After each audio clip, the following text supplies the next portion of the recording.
nature showing no mercy.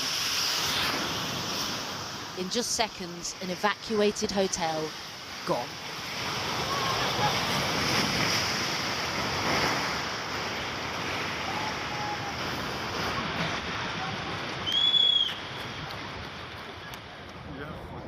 As severe flooding in Pakistan turned roads into rivers, leaving more than half the country submerged in water.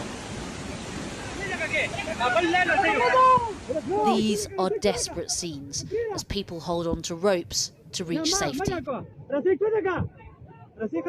We don't know whether this man survived.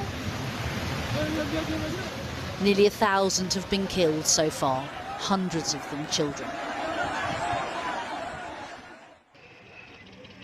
Those left behind are homeless, hungry and helpless. So far we haven't received any help from the government. Our kids are lying on the road. We don't have anything to feed them. We don't have a tent for shelter. Make no mistake, climate change is behind these apocalyptic scenes. Usually this time of year there would have been 3 to 4 spells of torrential rain, but Pakistan has had 8 monsoons, with more expected.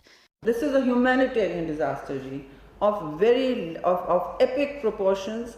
Thousands are without shelter, many are without food, and people are stranded.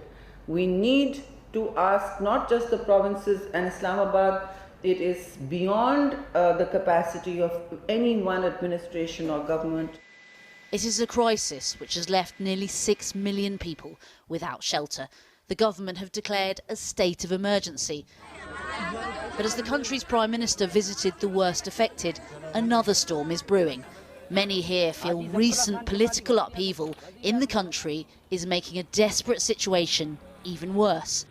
What is exacerbating the situation is, I think, the political crisis in Pakistan, because the government is not stable. It is like facing the threats from the opposition and it has to deal with that. That is something that people are worried about, that it can affect the rescue and relief efforts of the government. While it is a global climate crisis, there is another thread to this tragedy. Despite having a relatively low carbon footprint compared to the world's big polluters, Pakistan are among those left feeling the full force.